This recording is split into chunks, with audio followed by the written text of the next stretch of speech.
अस्सलाम वालेकुम खातिन हज़रात। डोमेस्टिक वायलेंस, इसके बारे में आप सब तो जानते ही होंगे कि कैसे एक हस्बैंड के द्वारा उसकी बीवी को मारा पीटा जाता है, परेशान किया जाता है, टॉर्चर किया जाता है। और आज भी काफ़ी सारे घरों में ज़्यादातर औरतों के साथ ये होता है। लेकिन क्या इस्लाम भी डोमेस्टिक वायलेंस करने की इजाज़त देता है?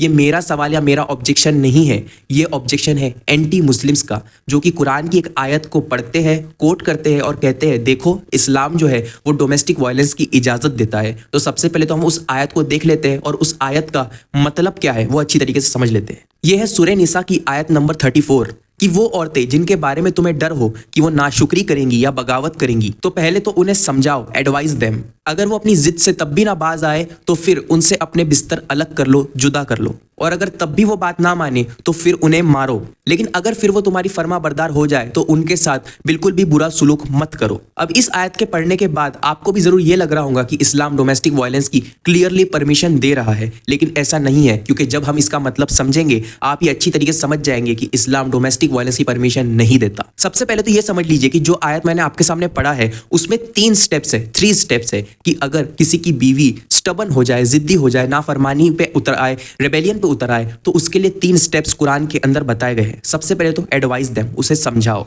क्योंकि हो सकता है कि आप जो बात अपनी बीवी से कहना चाह रहे हो वो उस बात को नहीं समझ पा रही हो या उसे गलत समझ रही हो। तो उसे आप जब एडवाइस करेंगे, समझाएंगे, सिखाएंगे, तो हो सकता है वो आपकी बात मान ले और आगे कोई भी स्टेप की नौबत आए ही ना। इसलिए सबसे पहले तो अपनी बीवियों को अच्छे तरीके से समझाए और आप क्या कहना चाहते हैं उसका मतलब उन्हें क्लियरली बता दे। अगर वो फिर भी जिद करती है और अपनी बात पे अड़ी रहती है, नहीं मानती, तो उसके लिए फिर दूसरा स्टेप कि अपने बिस्तर को उसके बिस्तर से जुदा कर ले, अलग हो जाए। यहाँ पे बिस्तर को जुदा करने की बात इंटीमेसी से रिलेटेड है कि वहां पे अपनी बीवी से इंटीमेट ना हो, क्योंकि हस्बैंड और वाइफ के बीच में बहुत ज्यादा मोहब्बत होती है। इसीलिए जब बीवी देखेंगी कि मेरे हस्बैंड मुझसे नाराज है, वो बात पे जो बात में उनकी नहीं मान रही, तो इसका बहुत ज्यादा इम्कान है, बहुत ज्यादा इसका चांसेस है कि वो आपकी बात को मान ले, समझ ले और उस पर एग्री हो जाए। लेकिन अगर ये सेकंड स्टेप करने के बाद भी किसी की बीवी उसकी बात ना माने, ना फरमानी पे उतर आए, उसके अपने हस्बैंड की इताअत ना करे, तो फिर आता है ये थर्ड स्टेप और बहुत ही सेंसिटिव स्टेप कि उससे मारो, बीट हर। जब इस आयत में वर्ड आता है कि मारो, तो सोचने वालों के लिए एक सवाल पैदा हो जाता है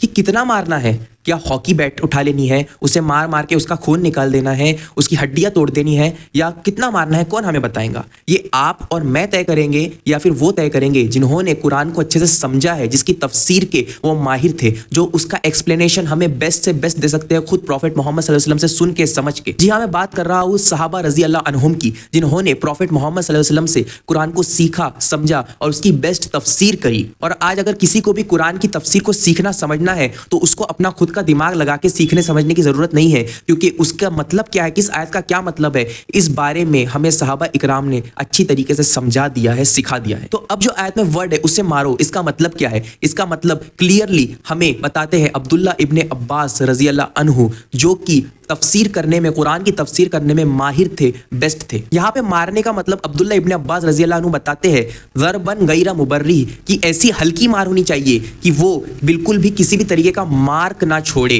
किसी भी तरीके की इंजरी ना दे दे कि हाथ पैर टूट गए हो, खूना खून हो गए हो, बिल्कुल भी इस तरीके की मार नहीं होनी चाहिए। और जो पेन हो वो भी बिल्कुल हल्का हो, ज्यादा कोई पेनफुल मार ना हो कि वो 2-2, 3-3 घंटे तक बैठी रहे कि मुझे मार दिया, मार दिया। अब सोचने वालों के लिए एक और सवाल पैदा होता है कि ऐसी मार किस चीज से मारी जाए? या हाथ से मारा जाए, या किसी लकड़ी से मारा जाए, या किसी पता नहीं बैट से मारा जाए, किससे मारा जाए? तो इसका भी जवाब इब्ने अब्बास रजी अल्लाह अन्हु अच्छे से देते हैं और बताते हैं कि मारना चाहिए सिवाक से। सिवाक क्या होती है, मिसवाक क्या होती है, ये मैं आपको फोटो लगा के स्क्रीन पे दिखा रहा हूँ। ये देखिए, इतनी पतली लकड़ी, इतनी पतली सी काड़ी, इससे अगर किसी को मारा भी जाए तो उसे क्या मार लगेंगी? तो यहाँ पे मारने का, उसे मारो का मतलब है, जरबन का मतलब है यहाँ पे टूथ स्टिक से मारो। ये टूथ स्टिक, इससे क्या लगेगा? अब मैं आपसे ही पूछता हूँ कि कोई भी अगर इस तरीके से टूथ स्टिक से अपनी बीवी को अगर मारता है तो क्या ये डोमेस्टिक वायलेंस है? जी नहीं, इसे किसी भी तरीके से डोमेस्टिक वायलेंस नहीं कहा जा सकता। इसीलिए जब भी हम किसी भी आयत को पढ़े कुरान की, तो उसका मतलब क्या है, उसका एक्सप्लेनेशन क्या है, ये अपने ही दिमाग से हम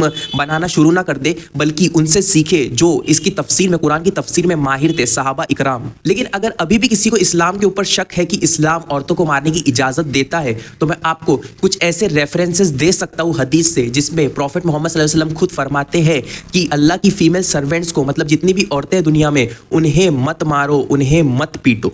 सबसे पहला reference Sunan Ibne Abi Dawood 2146, do not strike female servants of Allah, कि अल्लाह की बंदियों को मत मारो। वही सेम हदीस कोट करती है कि तुम में से जो भी अपनी बीवियों को मारता है वो तुम लोगों में से बेस्ट नहीं है। इस हदीस में प्रॉफेट मोहम्मद सल्लल्लाहु अलैहि वसल्लम अपनी बीवियों पे हाथ उठाने को डिस्करेज कर रहे हैं। तिरमिजी 3895, तुम में से सबसे बेहतर वो है, तुम में से सबसे बेस्ट वो है जो अपनी बीवियों के साथ सबसे बेस्ट है। इस हदीस का मतलब है कि तुम में से जो अपनी बीवियों के साथ सबसे अच्छा सुलूक करता है वो तुम लोगों में से सबसे बेस्ट है। सुनन इब्ने अबी दाऊद 2142, कि तुम्हें अपनी बीवी को खाना खिलाना चाहिए जब भी तुम खाना खाओ, तुम्हें अपनी बीवी को कपड़े पहनाना चाहिए कि जब भी तुम कपड़े पहनो, और अपनी बीवियों के चेहरों पर मत मारो, do not strike on her face. Quran के सूरह निसा की आयत नंबर 34 और ये तमाम हदीसें इस बात की गवाही देती है कि इस्लाम बीवियों को पीटने से, डोमेस्टिक वायलेंस से, मारने पीटने से डिस्करेज करता है, ना कि इनकरेज। और मुसलमानों के जो आइडल है वो है प्रॉफेट मोहम्मद सल्लल्लाहु अलैहि वसल्लम। और मैं बताना चाहता हूँ कि प्रॉफेट मोहम्मद सल्लल्लाहु अलैहि वसल्लम ने कभी भी पूरी जिंदगी में,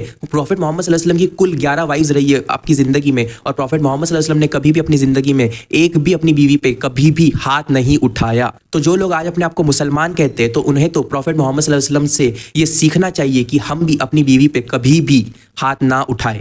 उम्मीद करता हूं आपका डाउट क्लियर हो गया होगा, और अगर कोई भी अब इस आयत पे एतराज करे तो आप उसका जवाब अच्छे से दे पाएंगे। अस्सलाम वालेकुम।